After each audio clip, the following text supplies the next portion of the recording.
Everybody, welcome back to the ESL Hearthstone Legendary Series. My name is TJ Osmo Sanders, once again joined by Kevin Monk Dong. That was a pretty exciting series there, but it felt like Ignite really had a leg up. Yeah, he just, I felt like he played really well, even though Chalky, I felt like Chalky played really well in WCA, and he advances from his group after that. I feel like Ignite, it was just really off his strong play and off to his strong decks, like his fairly innovative one of everything priest deck.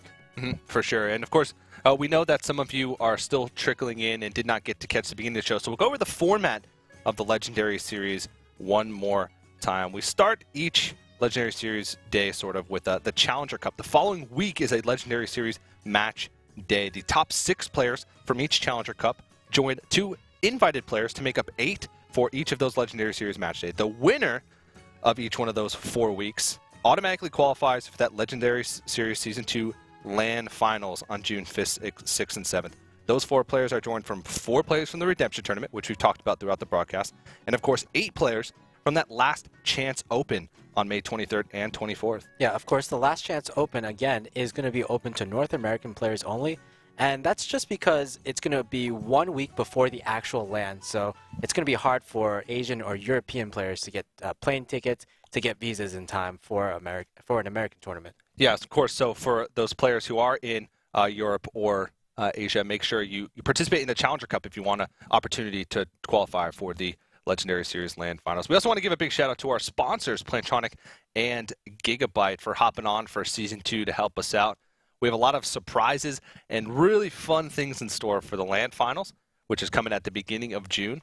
And none of it would be possible without our wonderful sponsors. So if you guys are looking to maybe get some headsets or upgrade some gear from your computer, maybe check out some of those links below and help support the Legendary Series, help support Hearthstone esports in general. And if you like this broadcast or you have some comments about this broadcast, you can always tweet at ESL Hearthstone, or you can hashtag the HLS, the Hearthstone Legendary Series. You can tweet out your best Chalky copy pasta if you want to. I don't know if it'd be able to fit in 140 characters, but I know everybody can do better than me. But, of course, we are giving away packs as well, so make sure you head over to esl.gg/legendarywk3. Follow the instructions, and you'll be entered in a raffle to win. We don't know how many packs. I don't think it's even been decided yet, but it's going to be a lot of packs. It's going to be, hopefully, a lot of packs. And, of course, they're classic packs, which the number crunchers will tell you are the most efficient packs that you can get. Yeah, it's true. All right, and I think we can start talking about our next match here for Group B. This is our second Group B match. It is going to be Chiang versus TooWet. Now, these players are they're very unknown. Chiang, he's a really popular deck builder. He likes to he is known in China for being sort of a crazy deck builder. A lot of his decks are played very much on the Chinese ladder. Yeah. And he likes to innovate like crazy things. He was known for like this Miracle Warrior, and the Hobgoblin Warlock, this Hobgoblin Handlock. I believe he's actually written articles on Liquid Hearth about these decks. Yeah. Oh. And I asked him about it, and he said that he just likes to try fun things, and he likes to try things that he thinks will work. And he says it's an accident sort of that a lot of players think the decks are great and try them out and think they're really fun. And he is of course on Team VK. Valiant Knighthood, which was a team that competed in NEL this past season. Yeah. Also, Templestorm competed in NEL. Yeah. That's a tournament pretty that much they were in China for. NEL is the premier team league of China, so pretty much the top 8 or 9 teams in China compete in NEL. So we know he is at least from one of the top 8 or 9 teams in China. Yeah, and he did pretty well, but he hasn't really had any sort of breakout performances. He hasn't really had like a big tournament victory. Of course, a team league, it's hard. They did have individual tournaments as well, individual performances as well, but as far as the team league went, he never really made a huge name for himself, and he hasn't really been mentioned too much on the international scene. Yeah, well, TJ, I know you research also a lot about TooWet. I did. What can you tell me about this player from New Jersey? He is from New Jersey, which is, he's got a fairly similar background to you, Monk. Well, I'm from New Jersey. Frodan is actually also from New Jersey. Yeah. So one other thing we have in common besides our lovely wardrobe. Indeed. And TooWet is actually, he moved to the U.S. from China when he was in 3rd grade. And he's has no competitive gaming or TCG or CCG experience. So he said he loves Hearthstone because he really found as he got older it was harder for him to play competitive sports like soccer, which is one of the sports he really loved. And so it was a really accessible way for him to still compete. He says he hasn't really been playing in tournaments for that long, but he has a couple top 100 Legend finishes. And in the past week of the Legendary Series, last week, he actually finished third in one of the Challenger Cups, or one of the sections of the Challenger Cups, which means he was one place away from qualifying last week as well. So really strong player overall. Well, pretty impressive, and wow, we see really two innovative decks from both our players, especially from Chiang. He's bringing, I'm guessing, some kind of mech mage with mirror image. Could he be pulling something from Reynad's book? Oh, that's the flood mage. TooWet is the TooWet, okay. the mage, yeah. I actually talked to him about mage. He said his favorite card that he's been loving to try out is that Flame Waker. And he said he had like a tempo mage in store for us. Yeah, this actually makes a lot of sense because the Clockwork Gnome, it does give us a lot of spare parts for which Flame Waker is really good for. And mirror image as well. It basically puts up a wall for your Flame Waker and at the same time gives you like a 2 damage nuke. So it seems to be sort of modeled after the new card, and he was really excited to be able to showcase this deck when I talked to him over the week. Wow, I'm certainly excited. I mean, it's not very often that we get to see Flame Waker decks, and it's not very often that players are willing to experiment. Yeah, you can see Chiang. He was like, he winced when he saw that the second Acolyte of Pain come into his hand. Mana Worm as well. The synergy. Yeah, you can have all this synergy here. Mana Worm, Mirror Image. But do you actually keep the Mirror Image for your Flame Wakers? Who knows? Who knows with this deck? No, it seems to be a really interesting deck, and it's going to be. We're not going to really know exactly what the identity of this deck is until we see a couple more cards. Yeah. But it seems like a really fast, sort of, maybe even like a super fast tempo mage. Yeah, we aren't really seeing the win conditions yet. Like, we aren't seeing like the big Doctor Booms or Archmage Antoninuses, but maybe it's just this deck is all about flooding your opponent's board. Again, like putting all the minions you have out there and something like following it up with Echo of Medivh to refill your hand. That might be the win condition as well. Yeah. And if it's that, then again, he might just be pulling piece off of Reynad's book. Yeah, now this deck seems like it could be weak to like a Grim Patron Warrior. If the Warrior can get to a spot where he can play his combos without being too far behind in the game. Yeah, of course that turn though is turn 8. Which is still a long ways away. Wow, this is interesting. So there's actually a Shield Slam in this deck. Not typical of what you see in Grim Patron Warriors. Yeah. In fact, I've actually never seen Shield Slam in Grim Patron Warrior. I'd imagine there's some reliable way to gain armor as well. Maybe a Armor Smith, which is sometimes thrown into Grim Patron Warriors. Perhaps maybe even a shield block. Yeah. Because a lot of Grim Patron Warriors, they really value the cycling of their cards. For example, with Slam, with Battle Rage, Acolyte of Pain. So it might even be likely that Shield Block is also in this deck along with Shield Slam. And I think... Oh, there it is. Ladies and gentlemen, this is the first use of competitive Flame Waker we've ever seen in Hearthstone. Indeed. Flame Waker. And he's got Acolyte of Pain on the board, plus Arcane Intellect. If this Flame Waker comes down now, he's most likely going to have a ridiculous amount of tempo gain over the following 2 turns by being able to Arcane Intellect, maybe play a spell out of that as well. He's got the Emergency Coolant, which costs 0 since that Sorcerer's Apprentice is on the board. He's just debating on whether or not it's safe enough to throw it out now. Yeah, he's wondering, okay, maybe my opponent has a Brawl. He actually doesn't know what kind of warrior this is. He saw Shield Slam. Yeah, he saw Shield Slam, and he's seen Unstable Ghoul, and I believe that's it. So if he's only seen those cards, he probably is thinking this is a control warrior, and that he does have to play around Brawl. Yeah, there hasn't been many indications, or any indications, that Chiang is playing. And even this, the Acolyte of Pain plus the Cruel Taskmaster.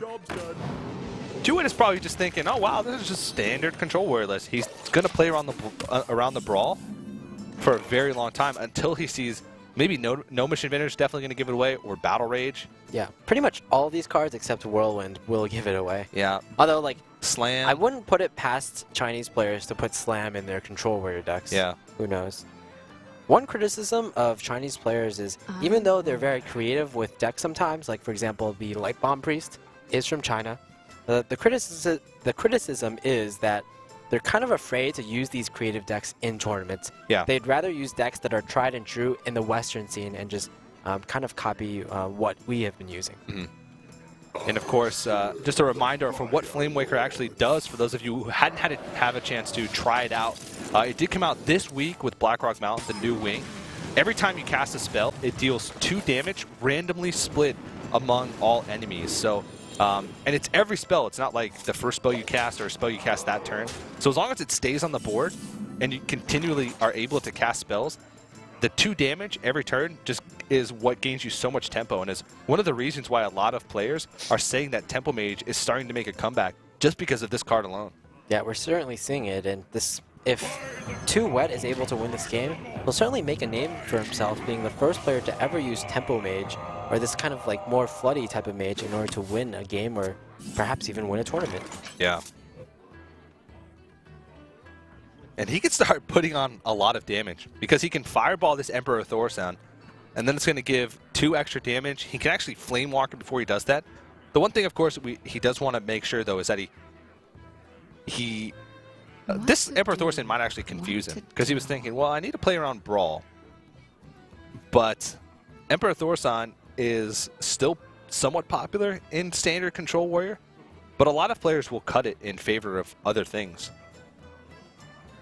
It might even be possible, like, let's say he goes for, like, ping on his Clockwork Gnome just to get extra damage from his Flamewaker. Yeah. In fact, that might actually be a way for him to get lethal. If, in the following turn, he pings his Clockwork, he does the damage first, then pings off the Clockwork Gnome, then uses the spare part that he gets to deal 4 extra damage to his opponent. Azure Drake Whirlwind? What? Oh, man. That's a Flame Strike! He can just Azure Drake, Slam, and then Whirlwind. That's ridiculous. Oh man, it's pretty awesome. Yeah, and he even gets to keep the Azure Drake with this play. And yeah, like we're seeing, that's crazy. This is just the weakness of this kind of Tempo Mage. It's that it's so easy for your opponent to clear the board, and after they clear the board, it's impossible for you to come back because of the low value cards in your hand. But is it? Because now he has Flamewaker, Knife Juggler, Mirror Image, Mad Scientist. He's going to have so much damage on the board. Yeah, so he can even like stealth one of his creatures just to get that extra 2 damage. Yeah, 2 juggles from the Mirror Image and 2 more juggles from also the Mirror Image, I'd say. Wow. That's pretty crazy. That's pretty funny, actually.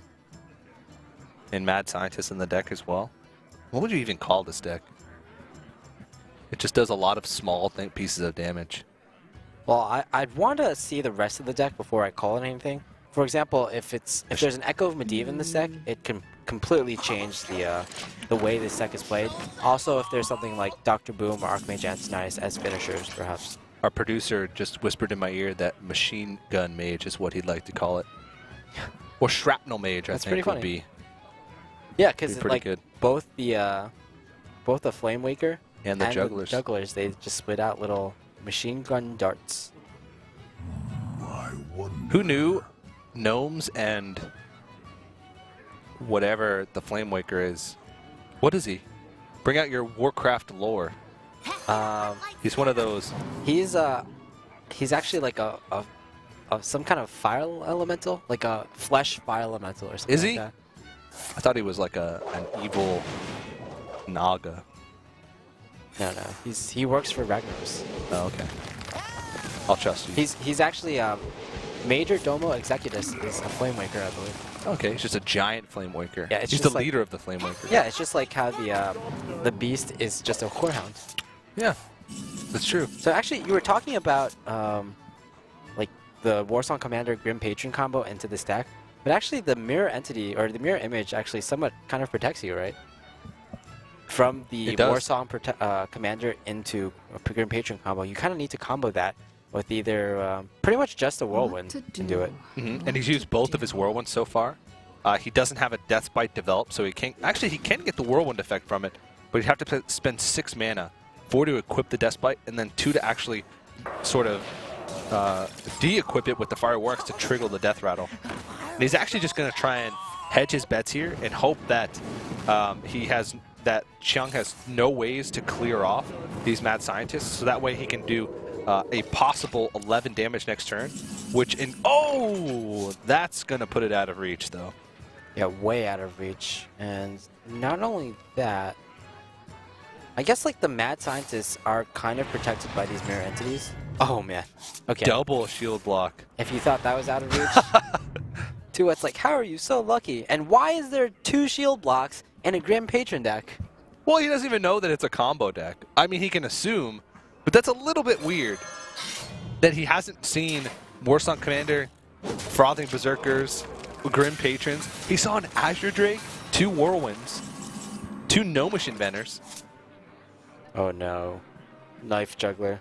That's not going to do any work. Mm-mm. You know, you mentioned that Chiang was really famous for playing Miracle Warrior on the Chinese ladder. Yeah. And I guess this is his take of Miracle Warrior again. Yeah.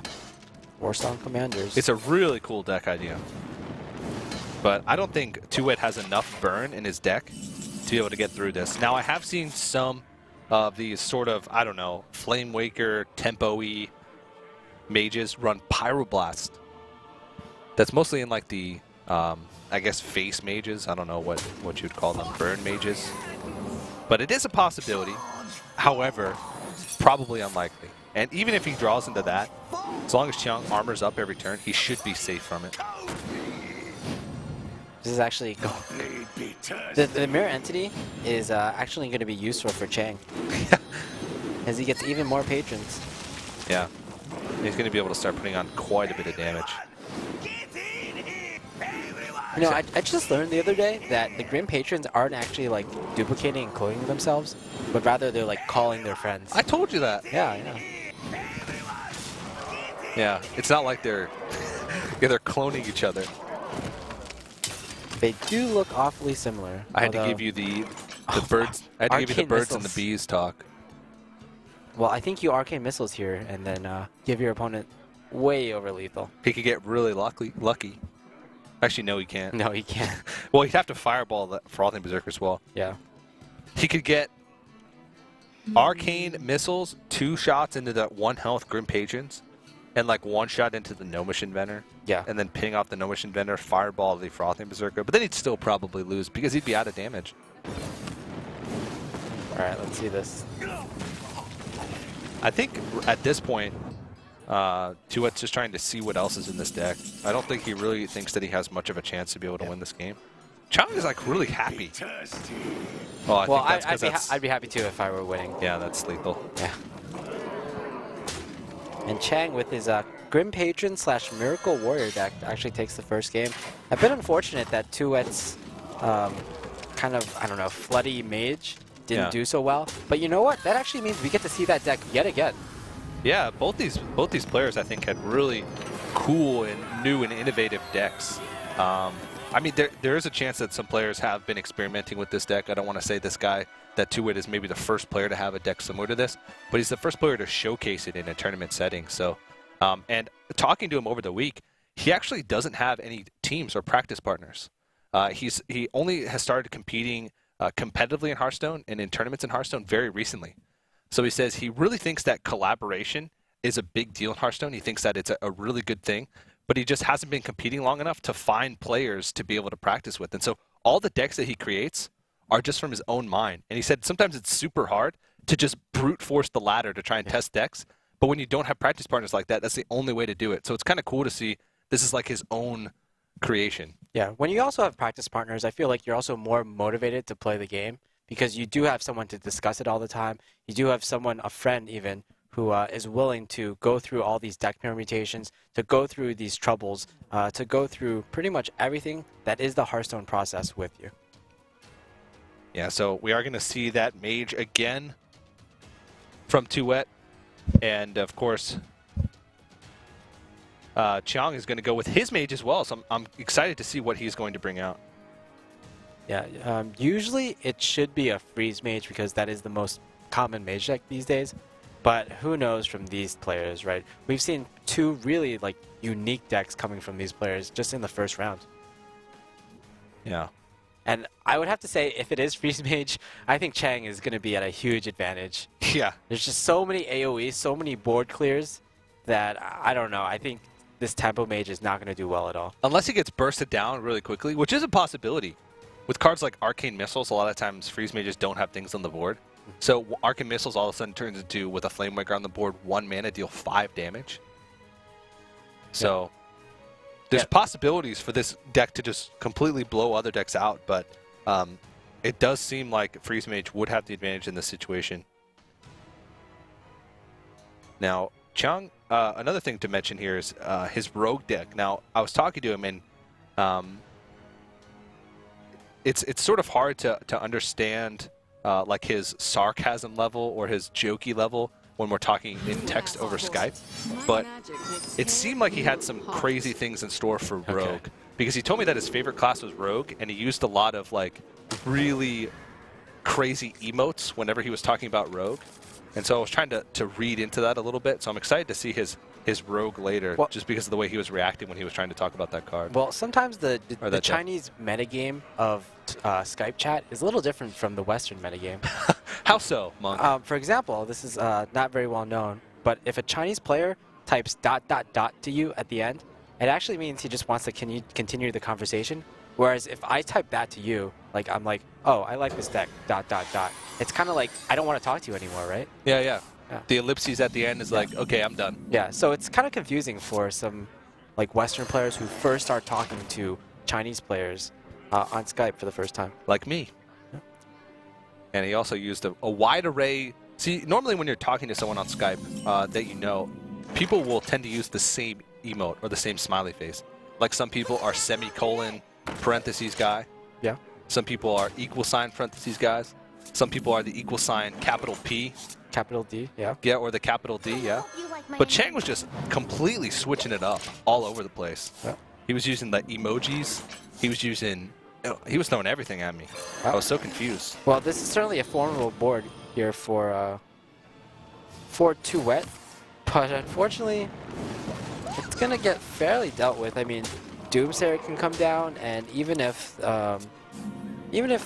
TooWet can deal with the Doomsayer, the possibility of, Doomsayer plus Frost Nova, I would have to think he has to save it for that combo. Yeah. And after a Doomsayer plus Frost Nova, then he can go into Blizzard right after that, and then TooWet can just be shut out of this game, because the only card draws I've seen are the Arcane Intellects. The thing is, if he just plays Flamewaker this turn, he actually has Frostbolt Ice Lance to be able to deal with Doomsayer the next turn out of hand.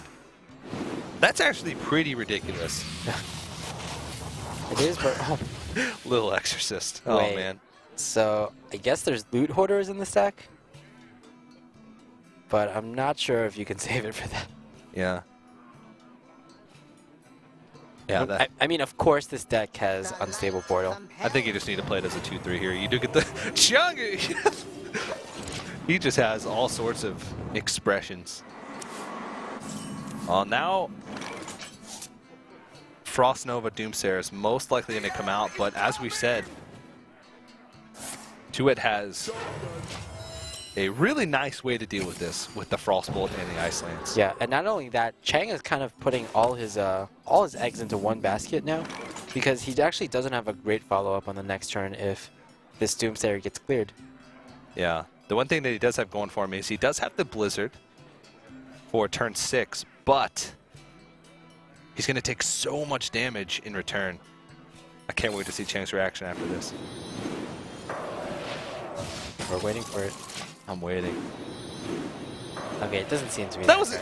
Yeah, that was kind of weak. He's Yeah. like, oh, I'm a little disappointed at that. He reacted more to the little Exorcist coming out. See that? Oh no, I got a little ahead of myself. Yeah, because this Pyroblast will certainly not be making a big impact in this game. Yeah. For some reason, I thought the Pyroblast was on TooWet. The camera flippage just confused me a little bit. Yeah, this turn, he probably... I would be afraid of dying. Let's see. If he has Fireball next turn, that's Fireball's 10. Yeah, 11, 12, 13, 14, 15, actually, 16, 17. actually, Fireball would be 23 damage. Well, and Frostbolt might even be really close as well. Frostbolt would be with a ping. Yeah, that would be exactly 21 damage with the ping.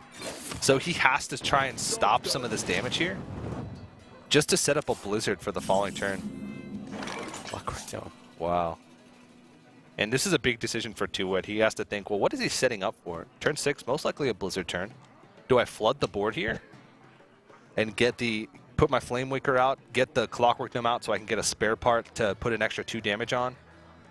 Get the 2 Juggles as well? I think so. I think just going all in here is probably the better choice. Oh, the thing is, okay, no, he's been through 1 Doomsayer. Mirror Entity can be such a liability in this matchup. Oh, yeah. So if Blizzard comes down now, and Chiang is able to draw into the second Doomsayer, then most likely Mirror Entity will come onto the field, and Chiang will be able to clear the board in the next 2 turns. Or even if he had Frostbolt and Doomsayer, he'd be able to clear the board that way as well. Wait. Is that 4, 5? Not quite. Yeah, so there's 5 damage. Yeah. The thing is, does TooWet just use the spells right here and go for the 5 guaranteed damage? I wonder. To be honest, I think so. The reason being is because there's still 3 turns, or 2 turns at least, until Alexstrasza can come out. Yeah, I agree. You can put him at 2 health, ping him down the next turn, force him to use Ice Block on one of those turns, and then, but I mean, even if you can stealth. Oh wow, he actually stealths the more damage here. So, I mean, if he draws into a spell next turn, he can just straight up win the game.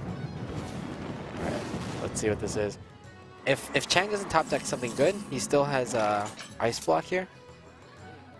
Yikes. He can't even Acolyte ping it for a draw because of Ice Block. I'll show them.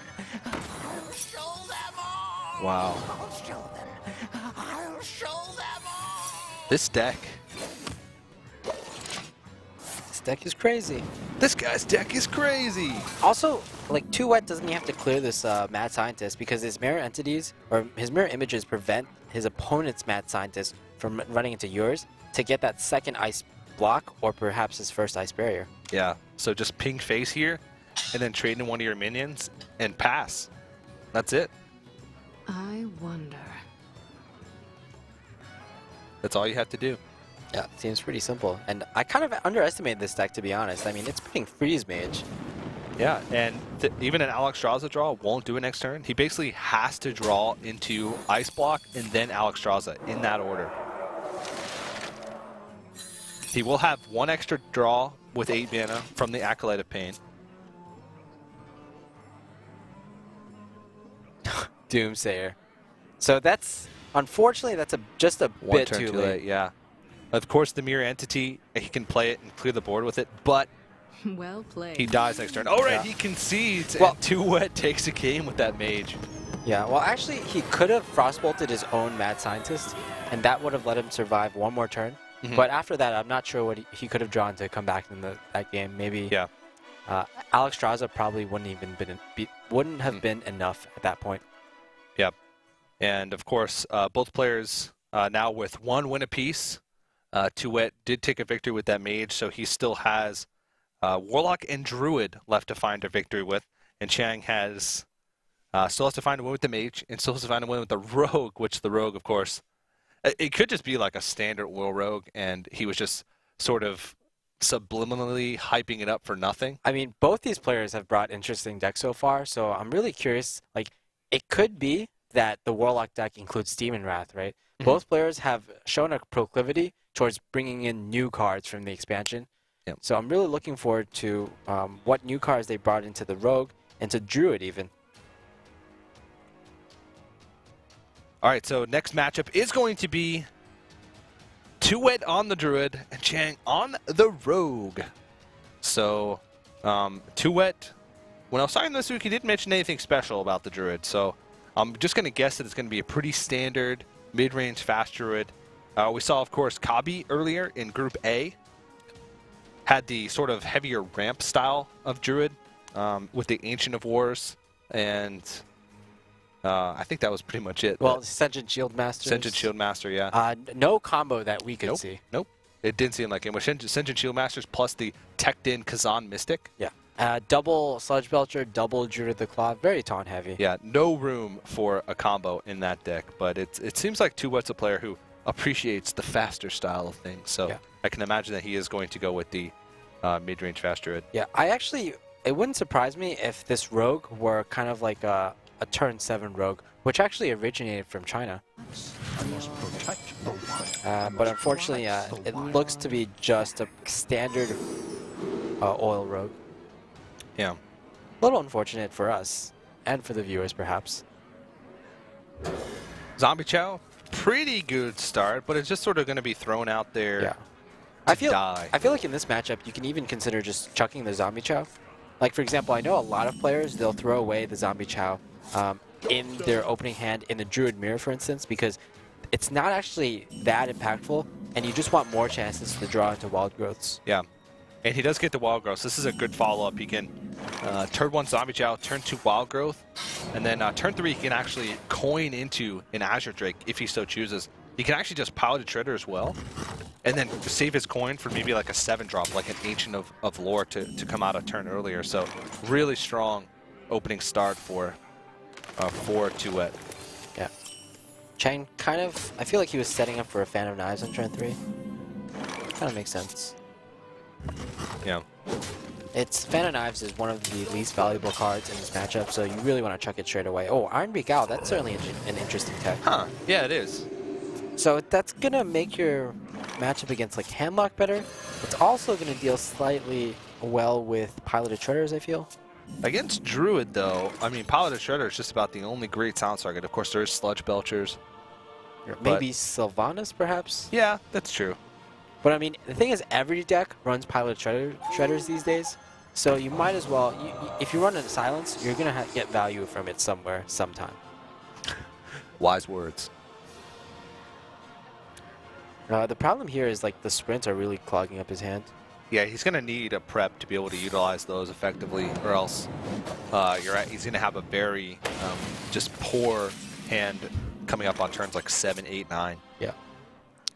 Chiang had the option also to use the backstab plus just ping with the hero power, but I felt like he used the Eviscerate because he wanted to combo the backstab with the SI agent. Yeah, that's a good point. So just playing through future turns, planning his turns out all out. Yeah. Now we can see an Azure Drake in the next turn, a coin Dr. Boom on what is essentially turn 5. That's a pretty powerful play. Both players running Harrison Jones. So, unfortunately, it's only going to be useful for one of those players. Yeah. And here's that situation perfectly there where using the Eviscerate on that last turn ends up being a big benefit because, of course, like you mentioned, he was able to combo the SI agent in that situation. Yeah. So this is TooWet's going to get a pretty insane lead with this next play if he goes for the Dr. Boom. Pretty much the 2 best cards, or 2 of the 3 best cards in Druid as against Rogue are Dr. Boom and Harrison Jones, as well as Lotheb, which TooWet has yet to draw. Dr. Boom, the problem with Dr. Boom is sap, it really isn't even good against him, because if you sap him, he'll just be replayed, and Boombots, he'll just summon 2 more Boombots. So it's essentially like giving your opponent 2 Boombots. Harrison Jones good for obvious reasons, Lotheb good for obvious reasons, but when you have 2 of the best cards in your deck against Rogue, you're going to be looking to be in a mighty fine position. Whenever Chiang sees like a card that's tough to deal with, it looks like it physically hurts him. He like winces and like throws his head back. Like someone, every time a big card is played, like someone's just punching him in the gut. Well, I'm pretty sure that he can roleplay, like whenever he takes damage to the face, that it physically hurts him. I want to see a streamer do that. I think Masan's done that. Oh yeah, he has with the warrior. He put his face as the warrior. That's where I saw that, yeah. That was pretty awesome. That was one of the best Hearthstone videos I've ever seen. If you guys have not seen that, after the Legendary Series is over, you can go on YouTube and search like Masan roleplays as warrior. Beautiful. Fantastic acting. 10 out of 10. Masan is a pretty good actor, I have to say. Yeah. That guy's roleplay is crazy. This deck here for TooWet is actually heavily teched. Yeah. Kazan Mystic plus Harrison Jones. You know, actually, a lot of Chinese players, one of the defining characteristics is putting a lot of tech cards into their decks. Yeah. Like Harrison Jones, Black Knight, and Kazan Mystic. I guess TooWet would technically be considered a Chinese player. He said he's still a Chinese citizen. Yeah. And also, like, even though he lives in New Jersey currently, he could possibly be visiting the Chinese forums, for instance. Yeah, that's true. Like, for example, Silent Storm is a player, even though he lives in Canada, he's very heavily involved with the Chinese scene. He talks to a lot of Chinese players. He's on a Chinese team. Yeah, he's in a Chinese team now. Wow, this hand with these sprints, even now that they're reduced in cost by the Emperor Thor's hand, they're still just clogging up his hand. I mean, even if he draws a prep here, it's not going to do him any good. Well, now that it is, he can actually use Eviscerate to clear off this Dr. Boom and relieve some of this pressure. But he's in a lot of trouble. He's going to be taking so much damage. The one good benefit that he has from this is he's drawn into anti-heal bot, so he's going to be able to heal himself out of combo range in the next couple turns because it is going to be threatened. Yeah, but the issue there is, again, Rogue, it pretty much either needs backstabs or preparations to really get control back of the board. Rogue really depends on those two cards in order to develop minions and clear your opponent's minions on the same exact turn. And after TooWet, or rather after Chiang has used one preparation and one backstab earlier in the game, it's going to be difficult for him to get back into the game if he doesn't draw those two cards. Very true. 15 health. And he doesn't even have a dagger developed, so... well, actually, that's not too bad of a draw, but... Again, he doesn't have a dagger developed, so he'd have to dagger up and Deadly Poison. Now he doesn't have mana to do anything else. Yeah. On the previous turn... Oh. Whoa! Huh. Okay. I mean, I guess it was likely that his opponent had lead or had combo in hand. That still seems like maybe a little bit of a premature concede because he wasn't dead on board yet. He still was relatively healthy. Savage Roar, I think, would have done it, but again, TooWet just didn't even have that yet. Yeah, to be honest, I felt like even in the previous game where Chiang was playing Freeze Mage, right? Yeah. He had an option to prolong the game by frostbolting his own Mad Scientist. That would have either given him an Ice Block or an Ice Barrier, and either of those might have helped him stay alive in the game. So I guess Chiang is one of those players, like when he's behind, he'd rather just quit the game and just go into the next game rather than to fight for the 0.01 chance to win the game. Yeah, some players have just different views on the situation. Of course, sometimes you want to stay in so you can scout. In a single best of 5, it doesn't matter that much in Conquest because once your opponent wins, they're not going to play the deck again. But there could be a chance that he might play TooWet later on, again, well, maybe later in the bracket or... Well, actually, if you think you're going to lose the match, it's actually in your advantage to quit the game immediately so your opponent doesn't get to scout your deck. Because your opponent is going to have to play that deck yet again, whereas TooWet's Druid is not going to get played at all for the rest of the series. And there could be cards that Chiang wanted to hide. There might have been some tech cards, or we didn't get to see that whole deck, so it could be possible. But TooWet is going to take a 2-1 lead. The only deck he has to win that with is that Warlock. We've yet to see this Warlock yet, so don't know if it's a Zoo Lock or maybe a Demon Lock or traditional Hand Lock. I don't know about you, TJ, but I'm betting on some Demon Wrath in here. Some Demon Wrath? Yeah. What is that, the deal 2 damage to all non-demon characters? Sounds pretty good. Yeah. I'm a little on the fence about that card, though. Why is that, TJ? It seems inconsistent. Well, you can build your deck around just having a lot of demons. 28 demons? Yeah, well, 26 demons, 2 Nerubian eggs, and 2 Demon Wraths. There you go. I mean, it's just like the Warlock class challenge from Blackrock Mountain. Oh, yeah. Huh. You know when that class... I guess I shouldn't do spoilers, so I'll hold off on that. I'll tell you that story later. For those of you who have not played... Next week. Blackrock Mountain, yeah. I'll give it a week time. That seems reasonable enough for spoilers. But it's a really fun class challenge, so if you haven't played it, either save up the 700 gold or just bite the bullet. Yeah. So this is going to be an interesting one. Freeze Mage versus, I would say, a Demon Handlock. And I feel like typically Demon Handlock, it has advantages and disadvantages compared to Handlock against the Freeze Mage. The advantage of Demon Handlock is that they have Melganis in their deck So that actually forces the Freeze Mage to get through 7 points of health before they can go for face. Yeah. The disadvantage of Demon Handlock is that they don't have Mountain Giants, and Mountain Giants are really what you want early on, so they can deal pressure to your, they can put on pressure to your opponent. So in the long term, I feel like the Demon Handlock will be better than the Handlock against Freeze Mage, but it's basically like your Void Callers are going to be so much weaker than potential Mountain Giants here. Like imagine if that Void Caller were a Mountain Giant, it'd be so much more threatening. There have been some players who have teched in both Void Callers, Demon Synergy, and Mountain Giants, but a lot of times they don't have Doom Guards. Yeah, that's true.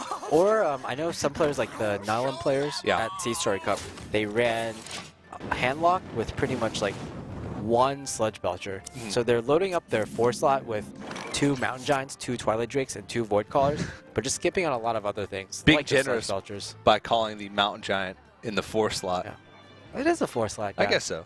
Yeah. Most Playing on 4. case scenarios, it is a 4 drop. Well, you could also call it like a 20 drop. So Yeah. many Or possibilities. what? 10 drop. 12? Yeah, 12. Is yeah, it 12? Okay.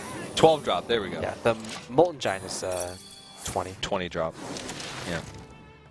Very expensive. So yeah, back to the game. Chiang had like a pretty good hand with a lot of Mad Scientists starting off. Even getting like, it got actually a lot of damage in, chipped a lot of damage into the Handlock. Yeah, 18 health already. And he doesn't have much burn in his hand yet, but he does have Archmage and Tinnitus. He does have a lot of freeze to solve the game. Of course, Demon Handlock, aside from Doomguard, doesn't have too much damage from their hand. So as long as you can continually freeze the board, you're usually going to be in a pretty good spot. And since, like you said, he was able to get Secrets out earlier, he's able to gain a lot of effective health from the Ice Barrier. It seems as if he's sitting in a really great spot. Yeah. TooWet's going to be in a decent spot as well, though, with this Emperor Thorazine. As well as we know that there's at least one anti-heal bot in his deck. Yeah, he needs to draw, though, into anti-Killbot, maybe a card like Loatheb if he's running it, or Mal'Ganis. Because there is an opportunity for Chiang to start putting on some burn here. Yeah. Not only is Emperor Thorazine really good for just lowering, just giving the Handlock some combo potential, but actually, like, as the Freeze Mage, you actually have to Fireball it. Because you just can't let him get, like, free Molten Giants, free Mountain Giants, free Doom Guards even. So there's always been the argument between Novice Engineers and Loot Hoarders in Freeze Mage. Of course, Novice Engineer gives you the draw immediately. Loot Hoarder puts more power on the board, but it's a death rattle, so you don't get to sort of decide what you want to do with the card immediately. What are your thoughts on the difference between those two? Well, just generally, I feel the main difference is that the Loot Hoarder is slightly better against aggro decks because it is able to trade with, for instance, Knife Jugglers, although a bit risky against Knife Jugglers, and it is able to trade against Flame Imps.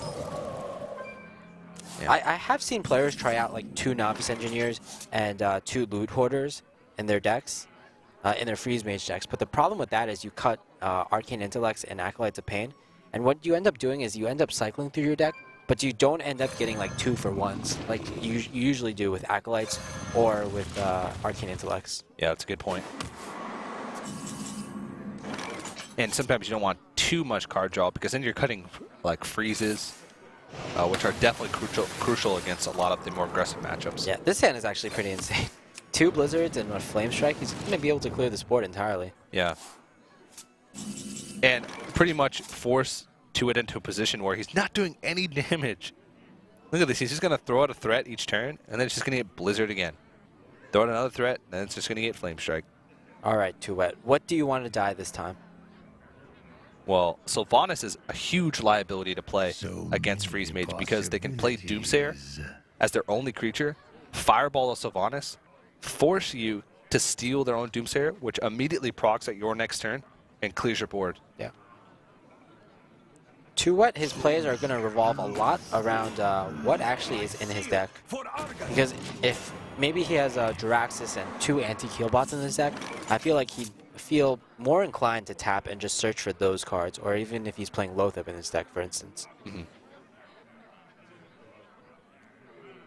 This protects the board from Flame Strike this turn, but I don't see why he wouldn't use Blizzard I think he's just trying to count how much damage he'll have Exactly. over the next couple of turns following that. Yeah, he's just planning his next few turns, seeing like how much damage do I have, and let's count. Let's do a count too.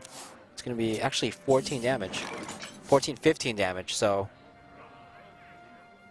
if TooWet doesn't heal now, Chiang actually just wins in the next turn. Yeah. You actually have to tap here. Yeah, I mean, he can sort of count in his head, well, he's used one fireball, but he's drawn through a lot of cards so far. He's been sitting on a lot of cards in his hand right now. It's just too dangerous to just leave the board as is. Even if he draws an Antique Healbot, there's a Flame Strike next turn. And then he has Archmage Antonidas plus the coin still. I mean, he could just Archmage Antonidas, Frostbolt, coin, Frostbolt, Ice Lance, Ice Lance. Yeah. Fill his hand with fireballs. They just have a never-ending chain. Oh, is he thinking about BGHing here? He can't play BGH. Well, you technically can play BGH, but you kill off one of your own minions. Yeah. Okay, so come on, TooWet. You can do it. You can tap. Use all of your brain power. Tap into a Lotheb would probably be the best. Oh, this is probably not a winning play. He's going to try to silence a giant and get more damage in. But that means his board is filled, and he can't do anything about it. All right. As long as Chiang sees this, which he counted his damage over the last turn. I'm sure he does. Yeah, there we go. Frostbolt, Ice Lance, and Ping. I believe that's exactly 15 damage. Yep. And it looks like Chiang's going to bring this to a game number 5. And what's the matchup going to be? It's going to be Handlock versus Rogue, right? Yeah, Handlock versus Rogue. Wow, that's rough.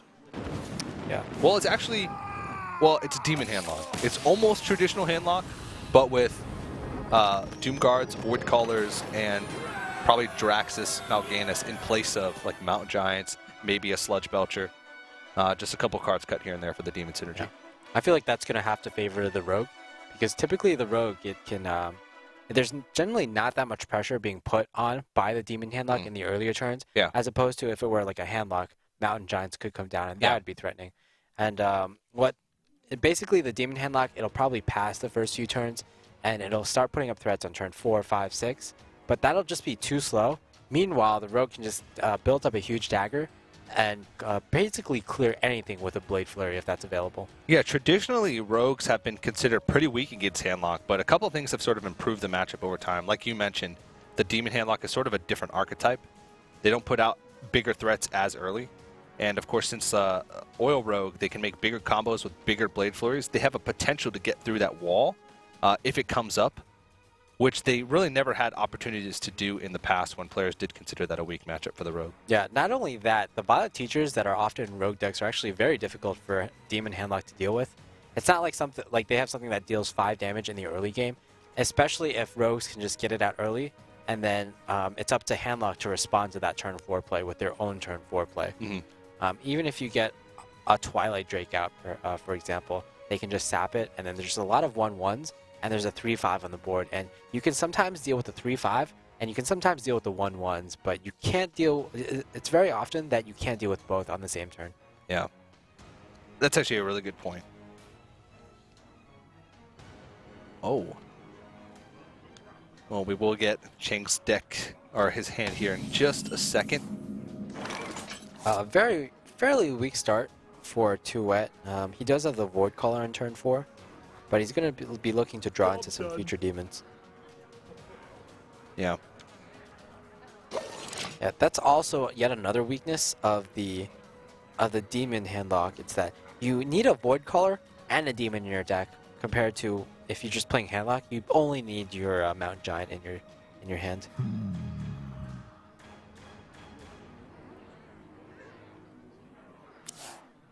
Oh, there we go.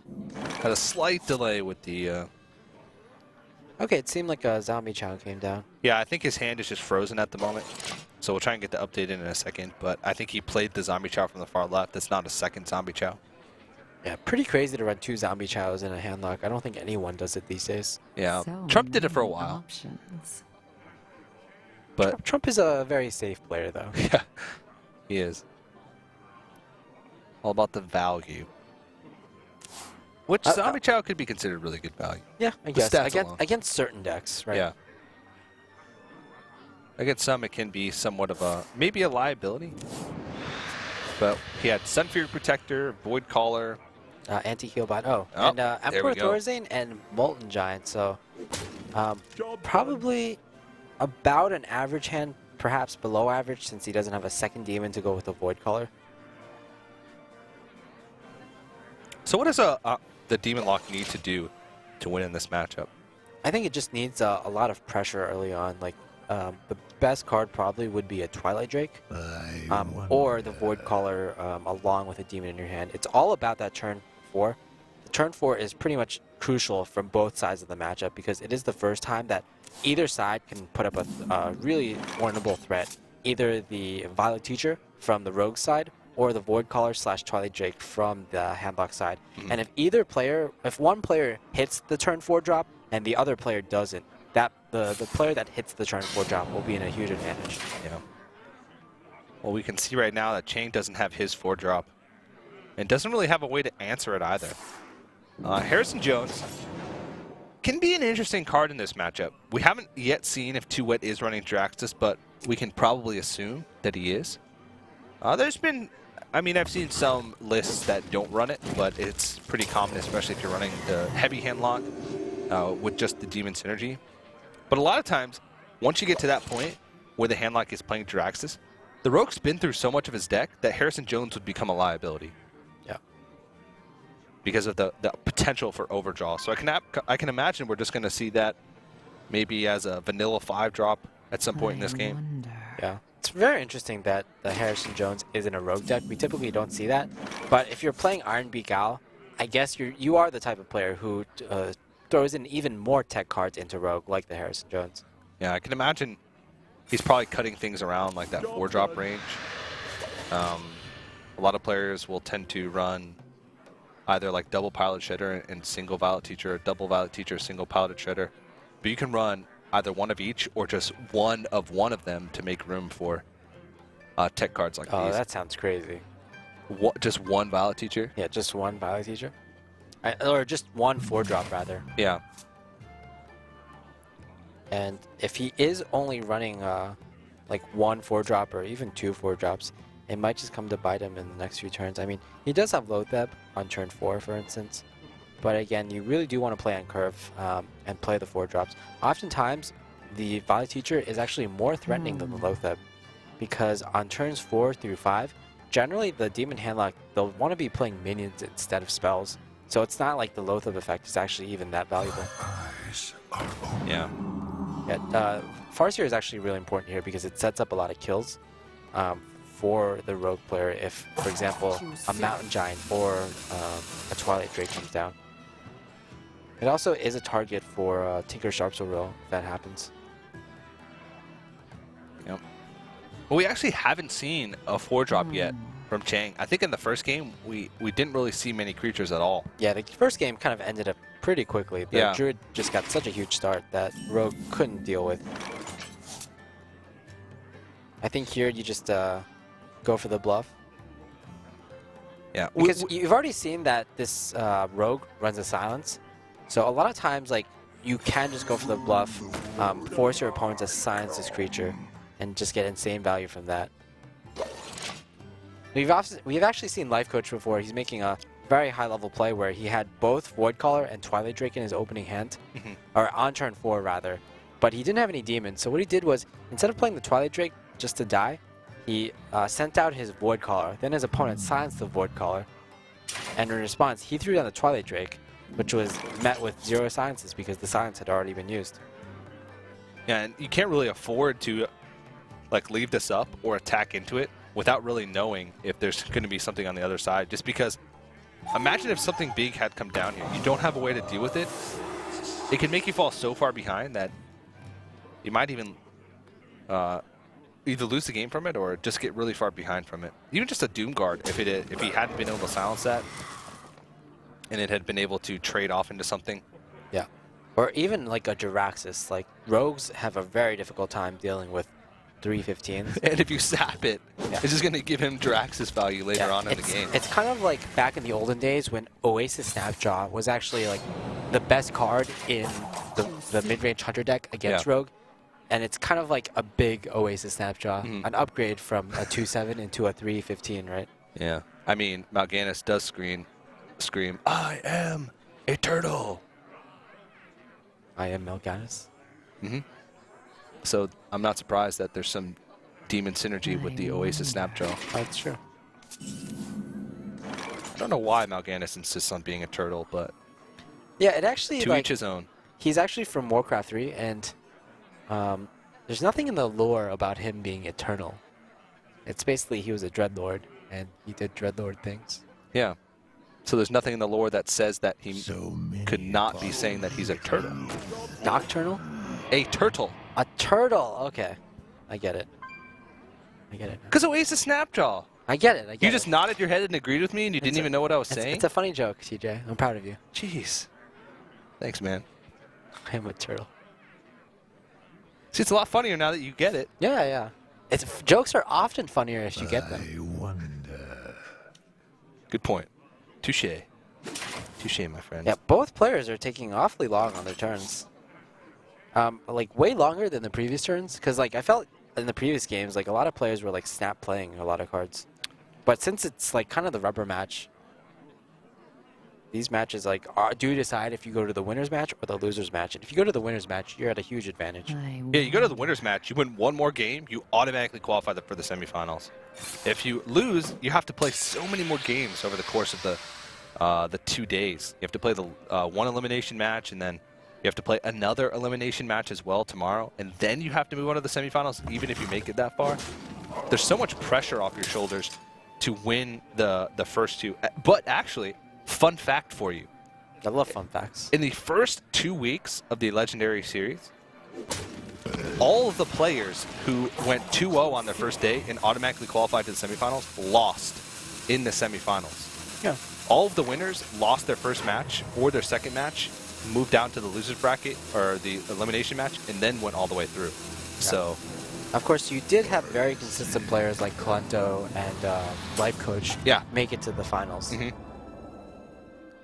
But it took them a lot of hard work to do so. They had to win a lot of matches over the course of the 2 days because they didn't automatically qualify for the semifinals. So, fun facts. Okay, so very obviously, I think for turn 6, Emperor Thorzain will come out. Yeah. These days, it's kind of like the Dr. Boom of turn 6, right? Yeah. The Dr. Win. Yeah, it's kind of like you're just putting more pressure on the board, and you pretty much force your opponent to deal with it. I think maybe Chiang's strategy was to build up a bigger dagger, but I think he'll probably have to use up this dagger in order to clear this, just to clear the slime, just so the Emperor Thorzain will be taken off the field. And after that, Chiang's going to be in a pretty difficult position because he doesn't have many things to develop, many minions to develop for the rest of the game. What would Emperor Thorzain's nickname be? Dr. Boom has like so many. Dr. Win, Dr. GG. It's called Daddy because it's just Daddy. Emperor Forsen.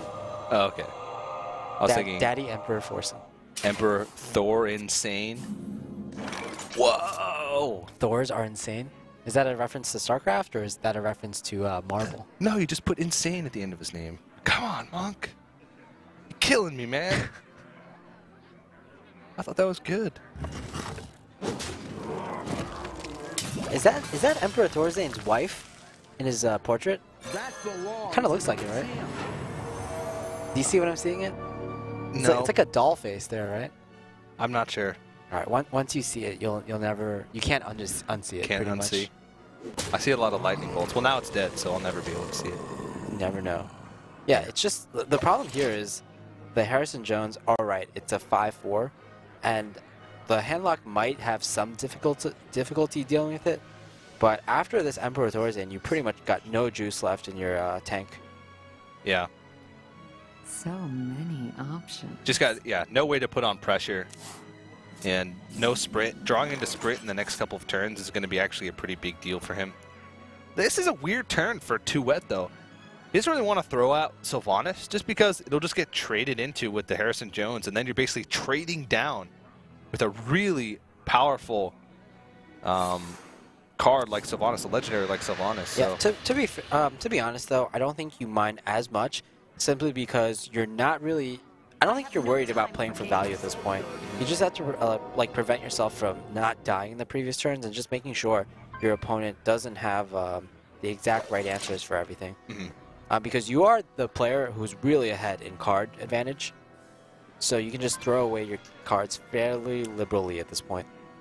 All right, now the question is, if Chiang leverages Sap here, can he set up lethal over the next couple turns? He'll do 5 damage, bring him down to 19. He has 1, 2, 3, 9, 10, 11, 15 damage over the next 2 turns. Oh no, 20 damage over the next 2 turns. Yeah, I think So actually he does. Chiang has to go for it at this point. Yeah. Because he is running out of cards, so he basically has to win with the cards that he's given right now. Yeah. So I'm thinking attack with the Harrison, throw down SI Agent, and Dagger up just in preparation for Deadly Poison, Tinker Sharpshooter, and maybe hope that you draw into Blade Flurry on the next turn. Yeah. Yeah. And let's see, if he daggers up, next turn he has 8 damage from the board. 1, 2, 3, plus 6, 9 damage. That's 17. So next turn, even without anything else, as long as these creatures survive on the board, he has lethal. Yeah. So what can TooWet do to stop this? Well, he does have a Hellfire.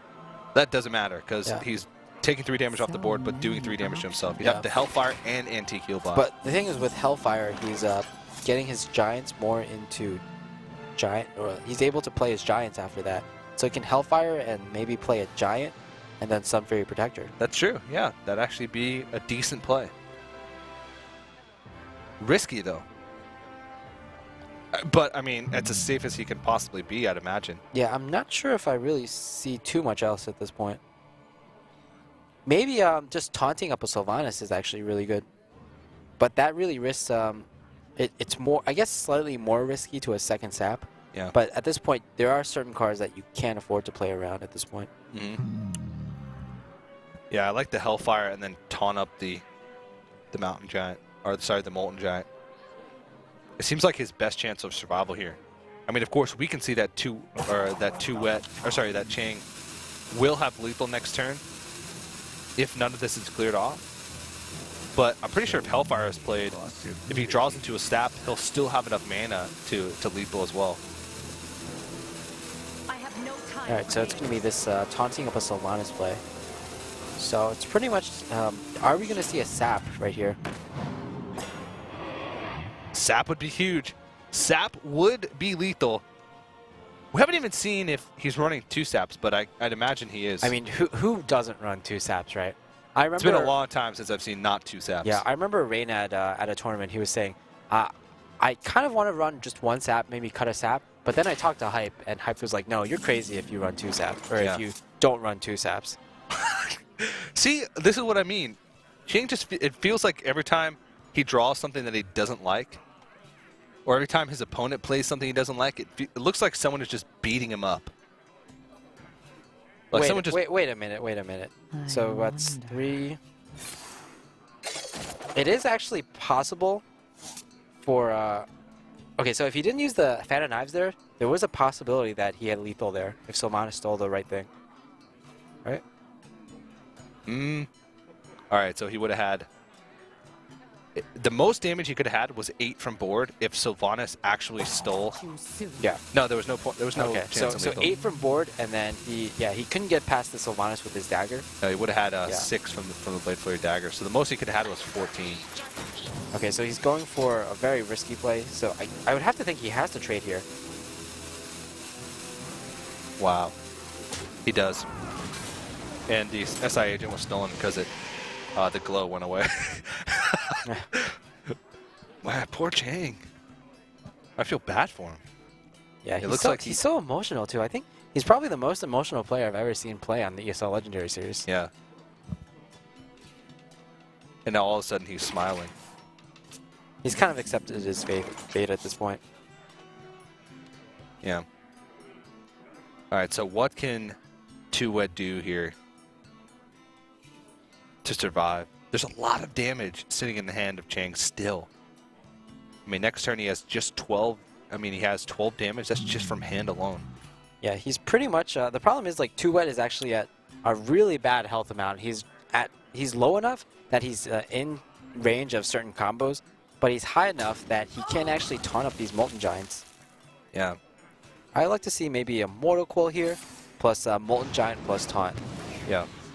Morganis will be really good too. Yeah, that's a really crucial draw. He also has anti-heal bot, so I'd say that unless a sprint comes in the next 1 or 2 cards, that Chiang's in a lot of trouble.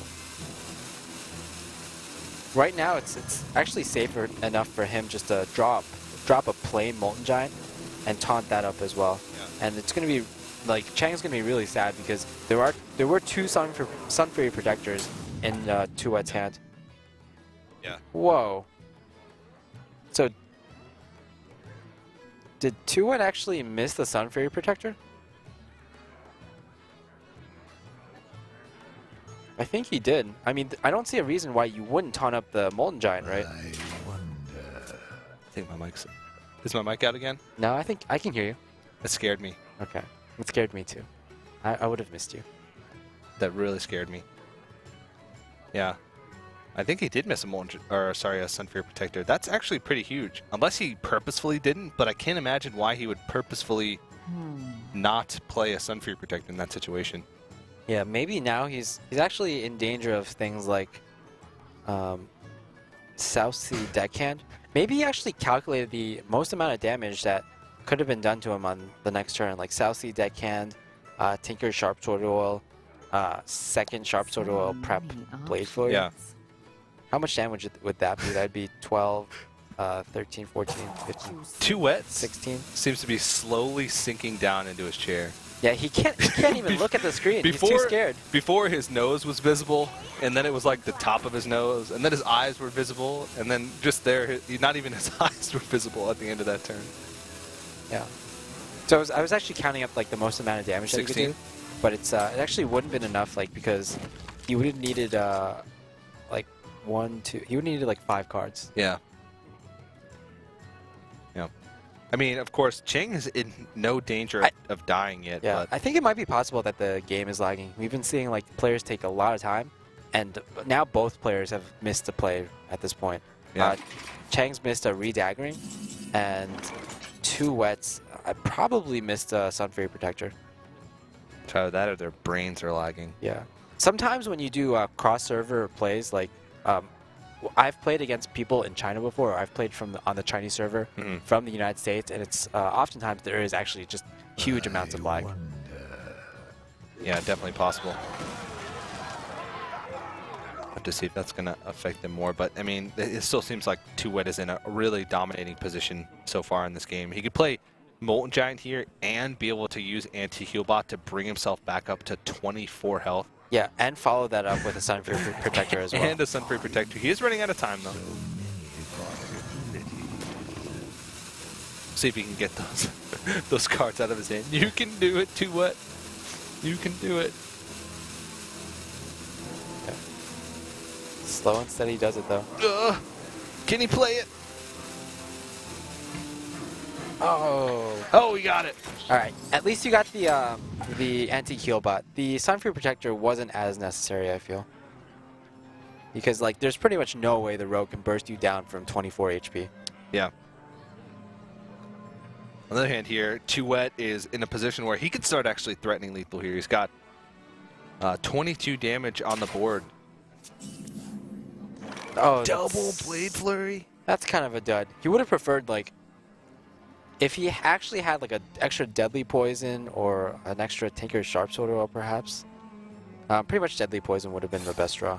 Yeah, I mean, he can actually clear everything but one Molten Giant here and actually do 12 damage. Yeah. Or he could actually clear this entire board by taking 8 more damage to face, right? That's true. He could. And that he's going to take 8 damage the next turn, so I mean, that feels like the better play just because you're bringing Molten Giant, but, I mean, are you ever going to be able to kill your opponent Yeah, exactly. if you don't hit the face with this dagger? The problem is, are you ever going to kill your opponent either way, I feel? Yeah. Like, even if the best case scenario, you draw a sprint, then your opponent's going to be able to draw either Dr. Boom or Mal'Ganis next. Yeah. And you're going to have to draw into a sap, but even if you sap, you have no good follow-ups after that, and he'll just be able to play threat after threat with the full 10 mana he has at this point. Yeah.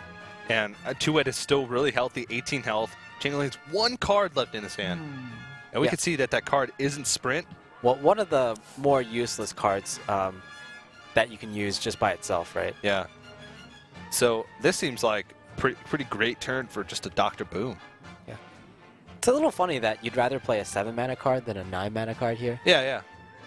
Just because of just how insane Dr. Boom is at this point. Yeah. And he really has all the cards in his hand that he needs to win the game. At least from it feels like it. So he doesn't even have to like tap here to try and look for answers. Yeah. TooWet's kind of he's kind of has a bluish glow about him right now. He's going to the netherworld. Yeah. And he's still sinking. It's like the portal to the netherworld is below him and he's slowly sinking into it. Well, there he is. He's playing Handlock. He's playing Gul'dan. So Yeah. he's being more corrupted as the game goes on. Every once in a while he comes up for air a little bit. Like at the end of his turn, he comes up and breathes. Yeah, Chiang, I mean, you can tell he's just sort of distressed. He's like leaning back, rubbing his neck, like just laughing. Like he's shaking a lot. You can tell he's like shaking his legs. Yeah. Very After this distressed. game. Oh! Off the top, but is it too late? Come on, let's see what he There's draws. 8, 9, 10, 11 damage on board, plus Hellfire, and the bombs alone. Yeah, and Dark Double Bomb. prep and another sprint. Ay. I think that might be game. The best he can do here is prep, or not even, just straight up eviscerate the clear. Oh, man. Yeah, that's certainly going to be too much damage. Yeah, just with Hellfire alone, the bombs only have to hit for 8, 9, 10, 11. The bombs only have to hit for. That's it. All right. Yeah. Yeah. TooWet kind of jumps up. He realizes like after Chiang passes, there's no way for him to win the game, and it'll be TooWet, the Chinese player from New Jersey, who moves on to the next round into the winners match. As long as he can get the Hellfire off. Can he do it? Can he spot the lethal? Yeah, Slowly but surely, every single minion will attack into the rogue's face. indeed. Oh, I would think he'd want to go for the larger creatures first. Got 2. Yeah. You can do it. The little boom that could. Dr. Boom. Oh, I saw it queued up. Come on. 3 out of 4. Just one more and then a Hellfire. That's all you got to do. You can see Chiang is just hoping that he's not gonna be able to get it off. I think All right, there's the rope. he's got it. I have faith in him. And Hellfire just to finish it off. Who could have thought just going for lethal could be this hard? Not okay. He got it off. Yeah, he just gets it in as the last rope. second. Yeah, TooWet's just like keeping it calm. He's saying, I had that the whole way through. And of course, TooWet is going to move on to that winner's match. He will face Ignite. I think the Ignite versus TooWet is going to be the last match of the day. And of course, next round we will see Chiang versus Chalky. Yeah, wow. You wouldn't really expect Chalky to be in the loser's match at this point because he is such a well-decorated player, having so many second-place finishes. And not only that, he actually took off from school for at least a year just to focus on Hearthstone. Yeah, and it's been pretty successful so far. I mean, everybody's so quick to joke about all of his second-place finishes, but second place is still really good, and he still seems to be having quite a bit of success and quite a bit of fun with his run through. And of course, we will be jumping into the losers max next, but we want to give you a little bit more information on the redemption tournament. So of course, the loser of this next match will be going home, but they will have one more chance to actually compete at the Legendary Series Land Final. The 7 players from each week that didn't win will be entered in a 28-player tournament on May 15th through 17th. They'll be put in 4 separate 7-player brackets, and we're going to make it so that no player can play against who they played in during the actual Legendary Series. The winner of each of those brackets makes it to the Season 2 LAN Finals. So it's going to be 4 players total, plus the 4 winners from the Legendary Series weeks. And then, of course, the 8 players from that last chance qualifier. And, of course, we have the losers match between Chalky and Chiang coming up next. And then the final. So more Hearthstone Legendary Series action comes back right after this.